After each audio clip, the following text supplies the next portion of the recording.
At this time, I'm pleased to invite Christine Forsyth to present a report to the members on behalf of the Council's Complaints Committee.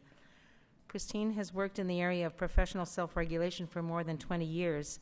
Most importantly to us, Christine served as the chair of the Transitional Council that established the College of Early Childhood Education.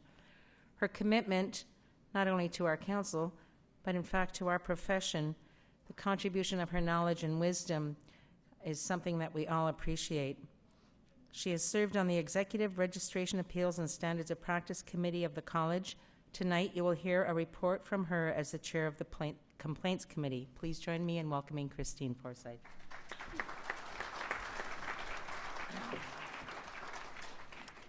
Thank you very much, Lois, and hello, welcome, bonsoir, bienvenue to everybody here tonight in the room, and also to those who are watching on our YouTube channel.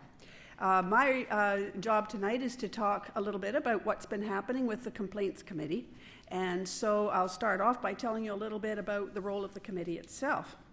The Complaints Committee is a screening committee that investigates and considers complaints and allegations of professional misconduct, incompetence, or incapacity against a registered early childhood educator. Following a very careful review and discussion of documents that contain information based on an investigation that the college undertakes after a complaint is received, the committee determines the appropriate action to be taken, and which can include taking no further action, requiring the member to come to the college to receive an oral, face-to-face, in-person caution from the Complaints Committee members, or referring the case to either the college's Discipline Committee or the Fitness to Practice Committee for a full hearing with witnesses and evidence. As you've heard, it's an extensive process leading to a final decision by the college about a member's conduct or their ability to practice. The Complaints Committee comprises 9 people. There are 3 registered ECEs who have been elected by college members in their district to serve on the college council. There are 3 registered ECEs who've applied to the college to serve as non-council committee members, and 3 public members, of whom I am one, who have been appointed to the College Council by the Ontario government and who ensure that there is a public presence in all the Complaints Committee's deliberations and decisions about members of the profession. Complaints Committee members are selected by the Council Nominating Committee in June each year from among all the current council members and those registered ECE non-council volunteers who have indicated their interest to the college in serving on the Complaints Committee.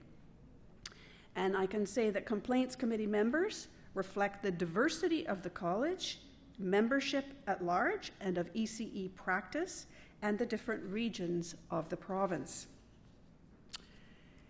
At the beginning of each one-year term of office, the Complaints Committee members receive orientation training, which includes an update on the college's past and current load of complaints, and an overview of the roles and responsibilities of the committee.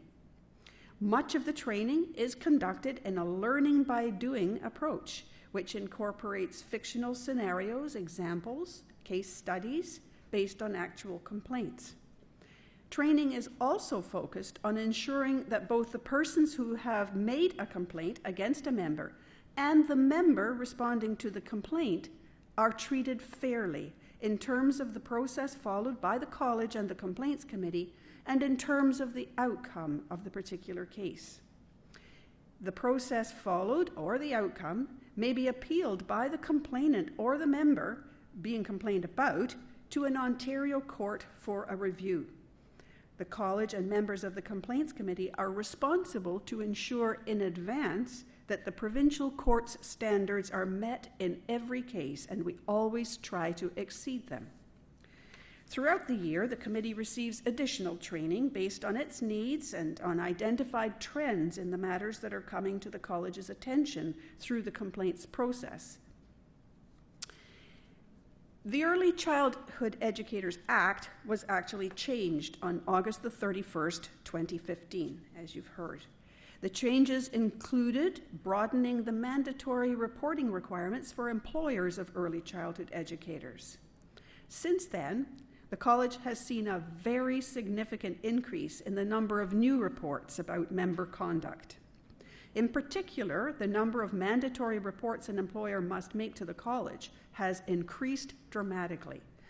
The law now requires that these reports be made when an employer terminates, suspends, or restricts a registered ECE's employment duties for reasons of professional misconduct or in the case of possible or proven criminal code offenses.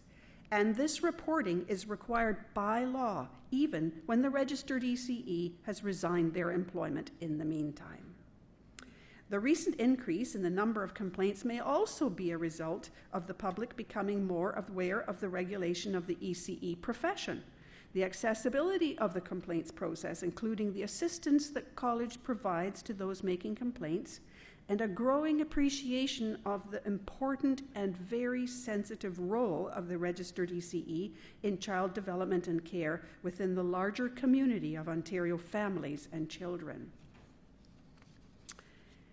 Because of the increase in the number of cases, which you saw on the previous slide, that come before the Complaints Committee, changes were made at the end of June 2016, so the end of the last fiscal year, to increase efficiency in the way the committee operates. And as I mentioned earlier, the committee is now composed of 9 members, which is 3 more members than in previous years.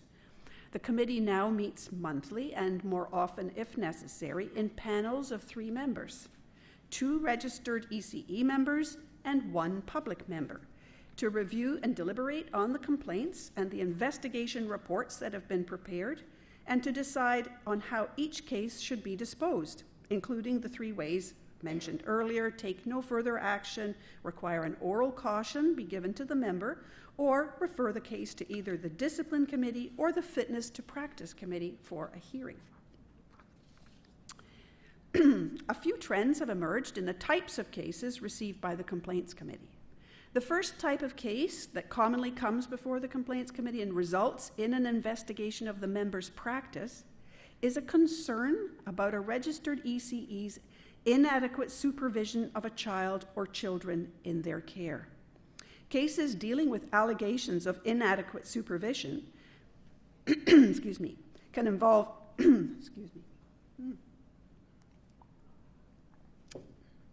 I'll start again. Cases dealing with allegations of inadequate supervision can involve a child or children leaving an enclosed playground or classroom without their educator noticing. They can also involve children separating from the class as a result of an educator failing to conduct proper and frequent head counts, especially before, during, and after transitions from one location to another. The second common type of case the committee receives is regarding inappropriate discipline or behavior management of a child.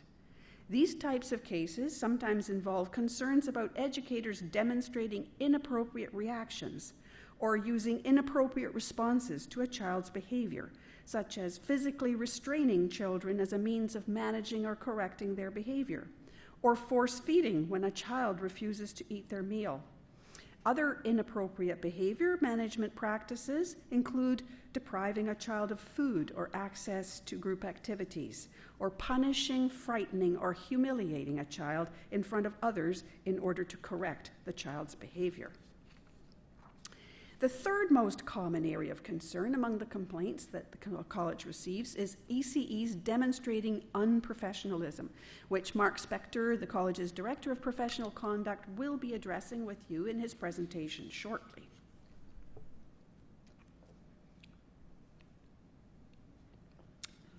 So the final slide really is how the Complaints Committee impacts on the profession and indeed benefits the profession.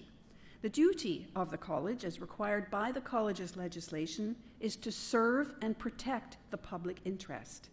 The Complaints Committee helps fulfill that duty by taking very seriously indeed any complaint it receives that draws attention to a registered ECE's bad behavior, particularly actions, attitudes, and behaviors which harm children, or put children at risk physically, psychologically, or emotionally.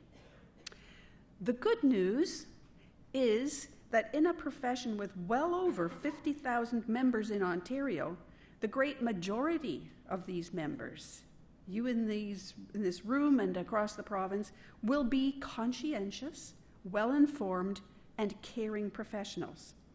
And those members of you in the majority should be reassured that your college is fully prepared to take prompt and decisive action following due process regarding the minority of members who are the subject of complaints or whose employment is terminated as a result of their substandard practice and who risk bringing the whole profession into disrepute as a result of their actions or failure to take action when action is required, such as in the duty to report. On another positive note about the Complaints Committee, it has been the committee's experience that in cases that turn out, following a careful review, to be less serious, the college's complaints process, the written decisions, and where required, the face-to-face oral cautions of the member can provide individual members with the benefit of an opportunity to reflect on the quality of their practice, and for the committee to share their insights and guidance with the member regarding the resources and direction the member may need in order to improve their professional practice and to fulfill their ethical and professional responsibilities. Another benefit of the Complaints Committee's work is that it constitutes an important opportunity for continuous professional learning for the profession as a whole, to recognize, understand, and reflect on issues, challenges, and expectations members face in their daily practice, and to find positive ways to address these to improve the reputation and practice of the profession as a whole. And I thank you for your attention to this presentation about the Complaints Committee. Merci de votre attention. Miigwech. There will be an opportunity for questions about the presentation at the end of the formal part. Thank you very much.